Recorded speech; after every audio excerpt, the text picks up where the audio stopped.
The time is just gone 17 minutes past 9 a.m. as we continue with the broadcast this morning. And if you have just tuned in, we welcome our listeners, our viewers at Salam Media. We stay in the company of One Nation, 88.9 FM. Wonderful you're able to join us now. We've still got quite a bit to unpack from now right until 10 a.m. This morning. Shortly, we will be taking a look at the first female premier of KwaZulu Natal. We are talking about Nomusa Dube-Ncube. We'll be talking with Abed Karim from the Al-Imdaad Foundation very shortly. Also unpacking 10 years of Marikana with Eric Mokua Benchmarks Foundation, and also continuing from what we have been talking about in the last few days, the One Child, One Dream project. And this is with Africa Muslims Agencies, Hafiz Hussein Chunara. But right now, we are going across to join Al-Imdaad Foundation's Abed Karim. Abed, Assalamu alaikum wa rahmatullahi wa barakatuh. Welcome and Jazakallah khairan for your time.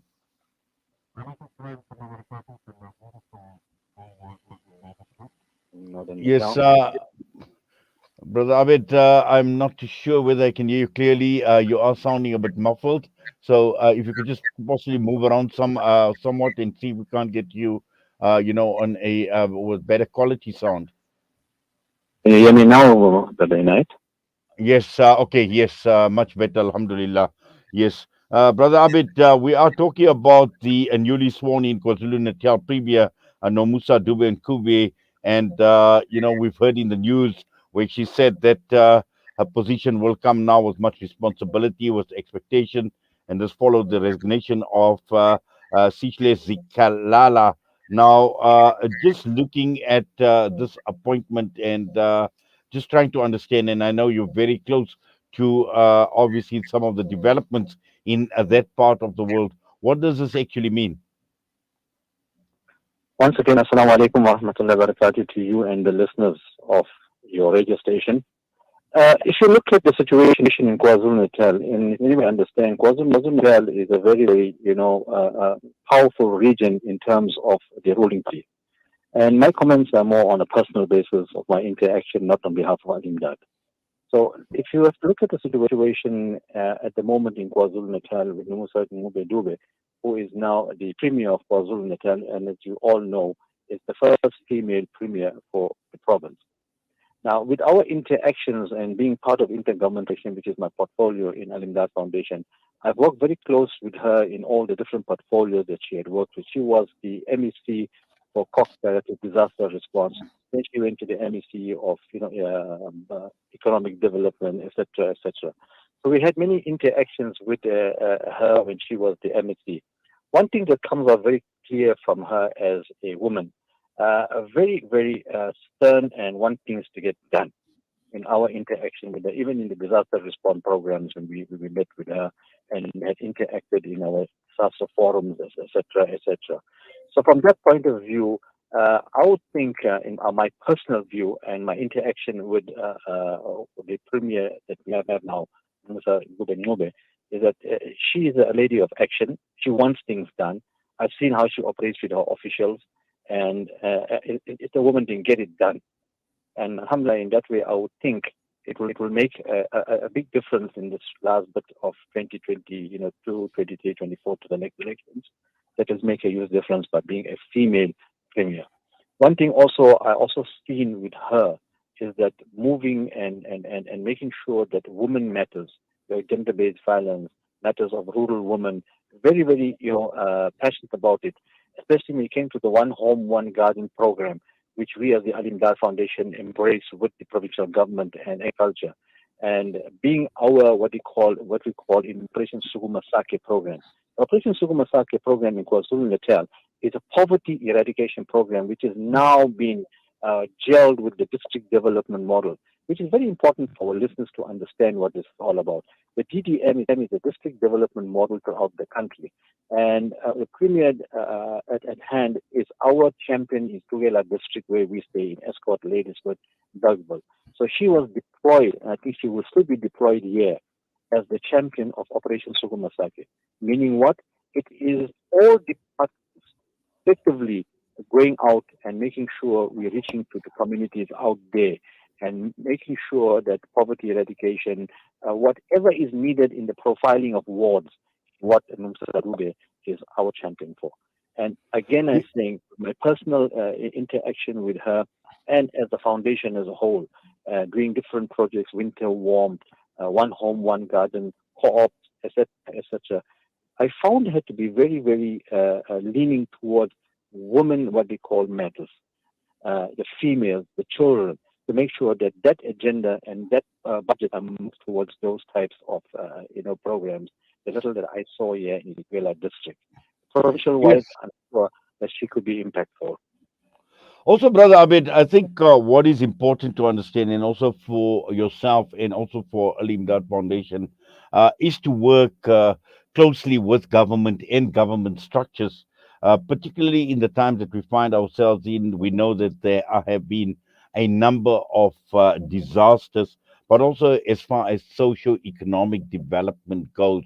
And this is the reason why, working together with government.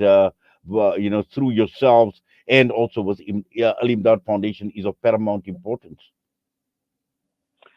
Exactly, Brother Inayat, and this is what we are telling to our communities, we are telling to organizations, NGOs, that it's important for you to partner with government. Now, just understand something when you say partner with government, because the first thing it comes about corruption, etc., etc. Yes, that's all day we agree. But as the Al-Imdaad Foundation, alhamdulillah, our founder and CEO, Brother Yaqub Wahid, he makes sure that we have a department known as intergovernmental relations. What does it mean? It means that you align your projects. We don't give them money, nor do we take money from government as Al-Imdaad. That we must be very clear about. Number two, it makes the what you call distribution or the interventions working with them. For example, we had Durban floods. If we did not partner with, when I say government, I'm talking about disaster management. If we did not partner with them, we would have not known exactly where the needs are, what are the profiling, where and how is the type of interventions needed. Because we sit as the national level at Al-Imdaad Foundation in intergovernmental relations. That is why I always say that keep good ta'alluq, keep good relationships with government. When I say government, work with officials. I'm not saying nothing with politicians. We don't get involved in the ANCC. We don't get involved in the IFP. We don't get involved in any other political party. Even to a point, Brother Inayat, if Al-Imdaad receives any request or a letterhead of a political party, we do not accept it.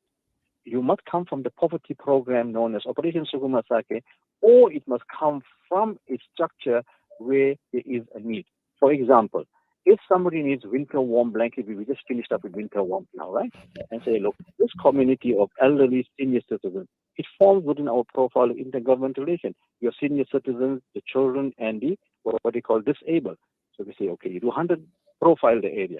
Tell us what is needed. Give us the name of the list of people.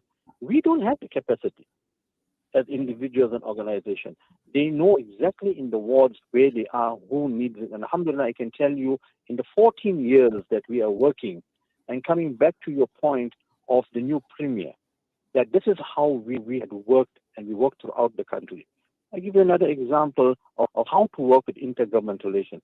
The Al-Imdaad Foundation last week, we did the cataract operations at Lenasia South Hospital. The Lenasia South Hospital has now been allocated to Al-Imdaad Foundation by the Gauteng government. The first question they asked us in Gauteng, Mr. Al-Imdaad Foundation, what is your footprint in government? We took out our whole profile of KwaZulu-Natal. They said, you guys are working 14 years in intergovernmental relations, so you know exactly the district development model. I said, exactly. And alhamdulillah, I must tell you that by starting now in Gauteng, many people who cannot afford the cataracts operations will be able to do it for free. We did 40 last week. So I'm giving an example how to work with intergovernmental relations. It is so important, but I'm reiterating. We never give 1 cent to them. We go and do the distributions ourselves. We are accountable to our donors. We are accountable to everybody. And I'm saying to the community, even at your ward level in wherever you are, get involved in your community police forums. Get involved in your ward committee. Become a ward committee member, because nobody's going to talk for you. It makes a huge difference. Wallahi, it makes a big difference when you interact with them. For example, there was a situation in Durban where a certain institution had a problem with their rates. And I'll give you the example of the FIDA, the benefit of intergovernmental relations for our community at large. And they could not get, the rates sorted out and what have you. Alhamdulillah, a call was made to Al-Imdaad. We facilitated with the then mayor of Durban, James Malu, made the arrangements on that Wednesday for 1 hour, and the rest is history. The rates were all moved out to zero because it is an Islamic institution, and like that, any other institution of learning, and it was all sorted out. So there is positives, and it's how your intergovernment relation department interacts with the premier or the MECs or the officials of government. And there's no way we can say we cannot work with them. Because in your disasters, you need them. In your poverty eradication programs, you need to work with them. You want to do your sadaqah feeding, you want to go in the areas. Who's going to go with you? Who's going to escort you? Who's going to take you for the security reason? Identify the homes in the rural areas. So alhamdulillah, in that way, Brother Inayat, I would think that the premier that we have now, she will deliver, because in my opinion, working with her, I've seen her do work in her department and how to get things done. So Well, it sounds extremely positive, Brother Abed, but also at the same time, we know that we are doing whatever we are doing, and whatever you are doing, whatever Al-Imdaad is doing, is for the pleasure of Allah subhanahu wa ta'ala. But also at the same time, it is encouraging to note that there is recognition for the work, for the effort, for the type of work, and also in terms of what the community is doing for the benefit of others, socio-economic development, disaster relief, in any way or in every way whatsoever, where yourself and Al-Imdaad Foundation is involved. So that recognition is there, which is encouraging to note, but also at the same time, as you mentioned that, you don't get involved in politics, but also we see cross sections of society, and we're not only talking about the Muslim community, we're talking of other members of society recognizing organizations like the Al-Imdaad Foundation, trusting, looking at the organization as being ethical, as being upright, and they can be entrusted when it comes to funding, or when it comes to and I know you mentioned that your funding obviously comes through from general public, but also in terms of government, there is more trust for, just in short, with organizations like the Al-Imdaad Foundation rather than even government. That's 100% correct. In terms of recognition, alhamdulillah, if you interact with them at the national level, district level, provincial level, there is an acknowledgement of NGOs. And just last week we were in Gauteng. The Gauteng disaster, provincial disaster, acknowledged many of the organizations, and Al-Imdaad was one of them that was recognized. Ashraf al-Ulum aid was also recognized. The Tushi Foundation was recognized. You had many non-Muslim organizations. So as Muslim organizations being in the forefront, and alhamdulillah, throughout the country you will find us Muslim organizations who we represent as the Muslim Ummah, right? And we are always in the forefront. You will see anywhere in the country, look at it, in disaster or poverty eradication. Alhamdulillah, the Muslim community is there. In terms of recognition, there are different forums that organizations must sit on. You have a disaster response, what they call forums. You have your poverty eradication program. It's known as stakeholder coordination. In every ministry, they have a stakeholder coordination committee. And we need to sit there. And that is why Al-Imdaad Foundation 14 years ago established an intergovernment relation department to interact with them. And if you take, for example, our One Home, One Garden program, we had visits from the presidency office to come and pilot and come and benchmark Al-Imdaad's program as to what are you all doing right that we can also take from you all in terms of the food security program nationally that Al-Imdaad has rolled out. Alhamdulillah, in that way, the Muslim community, we as a Ummah as one, we need to interact. We need to be part of the programs to understand our soft approach of Dawah One, to go out in those areas and see in those areas there are Muslims there. The Amakosi, which is a very big thing that we need to look at, the House of Traditional Leaders. Alhamdulillah, the Al-Imdaad Foundation has an MOU with the National House of Traditional Leaders. There are 386 Amakosi in the country. And you go and work in their traditional areas. And alhamdulillah, they receive you very well. There's a program known as Invest Rural. It is a program of the Amakosi nationally. That was led by Nkosi, Chiliza, and etc. of them. So alhamdulillah, in that way, we encourage all our organization, we encourage individuals, your ward level, starting your ward level, but interacting at some point, get the youth involved. Come and get involved in your policy forums, get involved into your community structures. And inshallah, in that way, you will be able to take care of yourself, your community, and the ummah at large. And for example, your street light issues, your potholes, get involved at the ward level. Inshallah, it will get done. I stay in Ladysmith, alhamdulillah, being involved in the ward committee as a volunteer. We got two roads entirely tarred for about 5 to 6 million. But we got that. But why? It's because we are interacting. We're part of the forum. We don't say, no, they won't get done. I'm appealing to the ummah, the youth, please come out and start getting involved at your local level, please, for Allah's sake, because it's your future, your children's future, and everybody's future. We can make a huge difference, inshallah. I mean, Jazakallah khairan so much. And yes, with that appeal that you are making, we trust and hope that our youth and our communities actually take heed of this appeal that you are making, Brother Abid. But for now, Jazakallah for your time as always. We do appreciate it. Assalamu alaikum wa rahmatullahi wa barakatuh. Wa alaikum salam. Brother Inayat, if you just allow me a minute and I'll explain you something and I'll be done. You know, if you take, for example, palliative care, taking care of the old and the sick, they have a program where they take volunteers from the community, right? And they call them CDWs, Community Development Workers. They take them on for the year, pay them a stipend of 1,500. After they are properly, trained and everything for free by the Department of Health. And then they put them in for 1 year for nursing training. They take them in for nursing for 2 years, 3 years, and the government pays for it. Do you see the opportunities there? I can go on and tell you what we are seeing as Al-Imdaad and where the opportunities are, and we are not coming in.